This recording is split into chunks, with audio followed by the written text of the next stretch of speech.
Baik, kami dari kelompok 7 akan mempresentasikan tentang lab insight handling. Sebelum itu, perkenalkan nama saya Virgi Posoma dengan NIM 21021160200. Pertama yaitu background atau skenario. Respon insiden keamanan komputer telah menjadi bagian penting dari setiap organisasi. Proses penanganan insiden keamanan dapat menjadi rumit dan melibatkan banyak kelompok yang berbeda. Suatu organisasi harus memiliki standar untuk menanggapi insiden dalam bentuk kebijakan, prosedur, dan daftar periksa.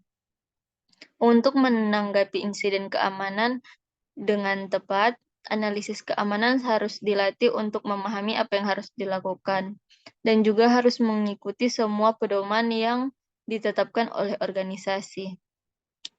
Ada banyak sumber daya yang tersedia untuk membantu organisasi membuat dan memelihara kebijakan penanganan respon insiden komputer. Tetapi publikasi khusus NIST, CNNA, CyberOps, lalu publikasi ini dapat ditemukan di link seperti bawah itu. Lanjut, skenario 1, yaitu Warm and Distribute Denial of Service atau DDoS, Agent Infestation.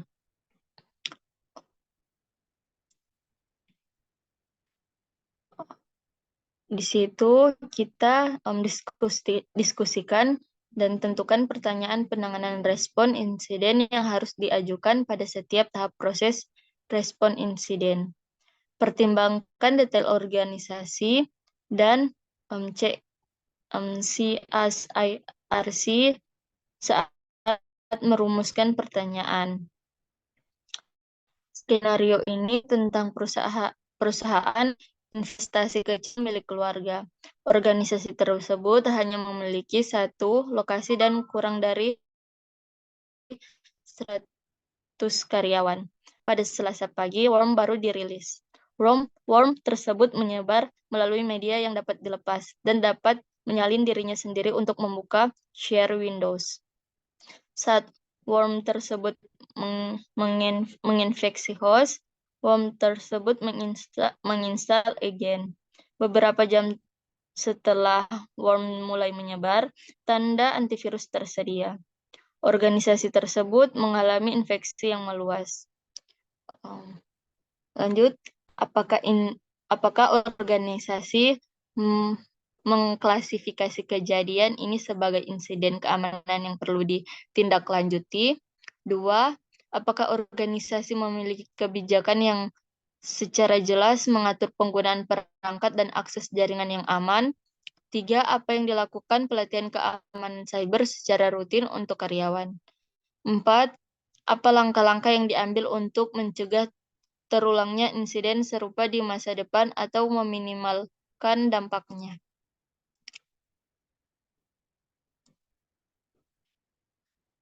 Lanjut, deteksi dan analisis.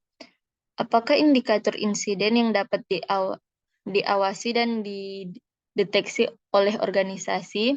Apa tanda-tanda yang membuat seseorang mencurigai bahwa suatu insiden mungkin telah terjadi? 2, berapa waktu yang dibutuhkan untuk mendeteksi adanya penyebaran worm dan instalasi agen pada sistem? 3, apakah ada alat tambahan yang diperlukan untuk mendeteksi insiden khusus ini? Apa jenis alat atau teknologi yang digunakan dalam mendeteksi insiden ini? 4, bagaimana tim menentukan prioritas dalam menangani insiden ini? Apa kriteria yang digunakan untuk memutuskan tingkat urgensi dan dampak insiden tersebut? Selanjutnya, containment, reduction, dan recovery. 1, apa strategi yang direkomendasikan bagi organisasi untuk menangani insiden ini? Mengapa strategi tersebut dipilih sebagai pendekatan yang lebih disukai daripada yang lain. Kedua, apa saja anggota tim atau personil yang akan terlibat dalam proses penahanan, pemberantasan, dan atau pemulihan insiden ini. Ketiga, apa sumber bukti yang harus diperlukan organisasi terkait dengan insiden ini? Bagaimana cara bukti tersebut akan diperoleh atau dikumpulkan? 4. Apakah perusahaan memiliki rencana pemulihan atau cadangan yang dapat digunakan untuk mengembalikan sistem ke dalam yang aman setelah insiden ini? Kelima, bagaimana perusahaan memastikan bahwa sistem yang terinfeksi telah dibersihkan sepenuhnya dan tidak ada jejak atau ancaman yang tersisa setelah penanganan insiden ini? Baru selanjutnya, post-incident activity. Bagaimana upaya pencegahan dapat dilakukan untuk mencegah terjadinya insiden serupa di masa depan? Kedua, apakah ada langkah hukum yang diambil atau rencana untuk melakukan pelacakan identifikasi terhadap pelaku serangan ini? Ketiga, bagaimana deteksi terhadap insiden serupa dapat ditingkatkan? Apa langkah-langkah yang dapat diambil untuk meningkatkan kemampuan deteksi? Keempat, apakah ada rekomendasi perubahan kebijakan, prosedur, atau infrastruktur sebagai hasil dari insiden ini untuk memperkuat keamanan di masa depan? Selanjutnya akan dilanjutkan oleh teman saya. Selanjutnya, di bagian skenario 2, saya akan menjelaskan, tapi sebelum itu, perkenalkan nama saya Ivena Manembu dengan NIM 210211060280. Di bagian skenario 2 ini yaitu Unad Horis Access to Payroll Record. Di bagian penjelasannya yaitu bahas dan tentukan pertanyaan penanganan respons insiden yang harus diajukan pada setiap tahap proses respon insiden. Pertimbangkan detail organisasi dan CSIRC saat merumuskan pertanyaan Anda. Skenario ini juga tentang rumah sakit berukuran sedang dengan beberapa kantor satelit dan layanan medis. Organisasi tersebut memiliki lusinan lokasi yang mempekerjakan lebih dari 5.000 karyawan.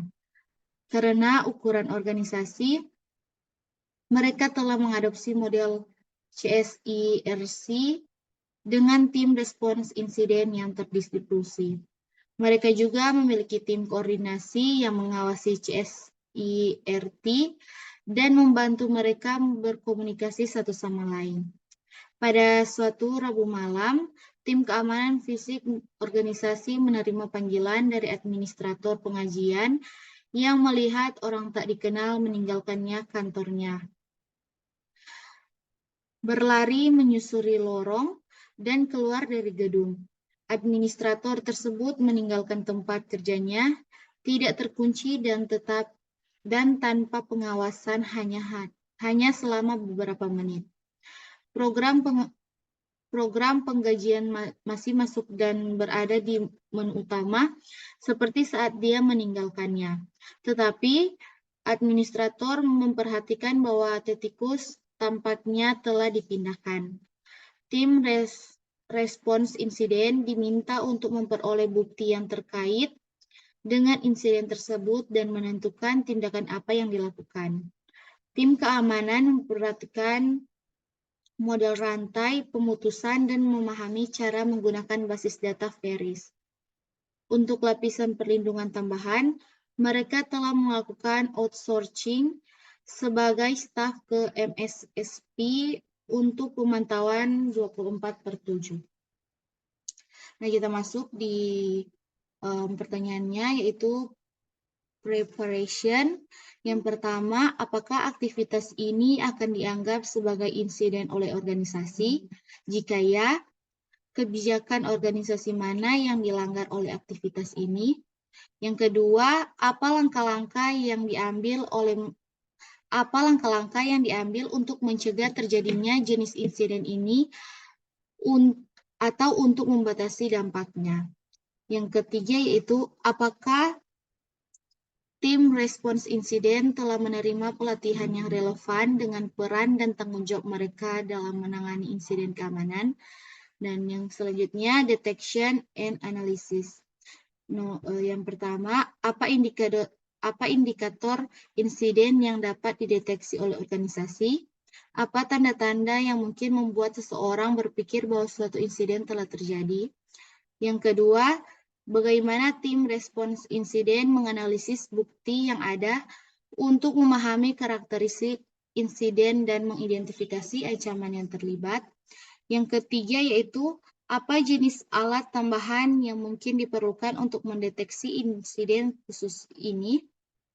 Yang keempat, bagaimana tim menentukan prioritas dalam menangani insiden ini? Apa kriteria yang digunakan untuk memutuskan urutan penanganan insiden? Selanjutnya, containment, eradication, dan recovery. Yang pertama, apa strategi yang direkomendasikan bagi organisasi untuk mengatasi insiden tersebut? Mengapa strategi ini lebih dipilih daripada strategi lainnya?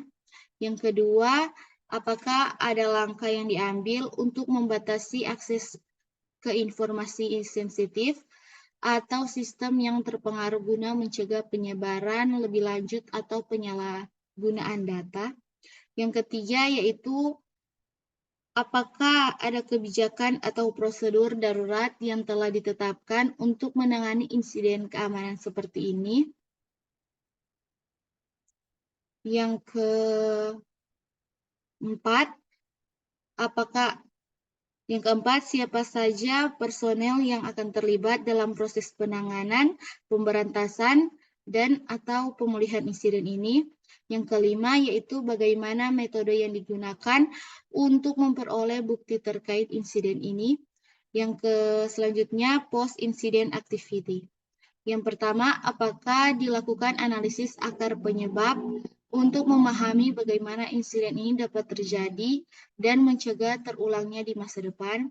Yang kedua, apa langkah yang dapat diambil untuk meningkatkan kemampuan deteksi terhadap insiden serupa di masa depan. Yang ketiga yaitu bagaimana perusahaan mengelola komunikasi internal dan eksternal terkait insiden terkait insiden ini kepada karyawan, pasien, dan pihak terkait lainnya. Yang keempat yaitu apakah ada tindakan yang diambil untuk melaporkan insiden ini kepada pihak berwenang dan otoritas yang berlaku. Sekian dari presentasi dari kelompok 7. Terima kasih.